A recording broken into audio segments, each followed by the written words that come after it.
ওমানে বেলা 10টার পরের থেকে আবার ওমানের রিয়ালের রেটটা আরো এক ধাপে অনেকটা বেড়ে গেছে।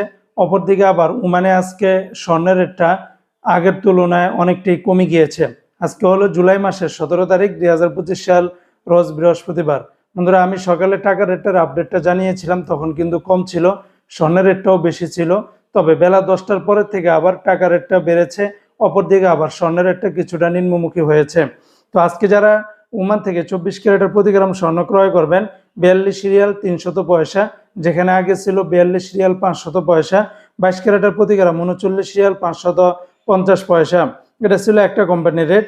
আর একটা কোম্পানিতে 24 ক্যারেটের প্রতি গ্রাম 41 রিয়াল 216 পয়সা, 22 ক্যারেটের প্রতি গ্রাম 37 রিয়াল 787 পয়সা, 21 ক্যারেটের প্রতি গ্রাম 36 রিয়াল 68 পয়সা, 18 ক্যারেটের প্রতি গ্রাম 30 রিয়াল 915 পয়সা। এগুলোর সাথে ব্যাট ট্যাক্স মেকিং চার্জ কোনো কিছুই যুক্ত করা হয়নি, সেগুলো যোগ করলে রেটটা আরো বেড়ে যেতে পারে। অপরদিকে আজকে যারা ওমান থেকে 1 রিয়াল বাংলাদেশে পাঠাবেন, ওমানের সকল এক্সচেঞ্জগুলোতে 311 টাকার ভিতরে পেয়ে যাবেন, যেখানে সকালেও 310 টাকার ভিতরে ছিল। তবে বেলা 10টার পরে থেকে আবার 1 টাকা বেড়ে 311 টাকার ভিতরে উঠে এসেছে।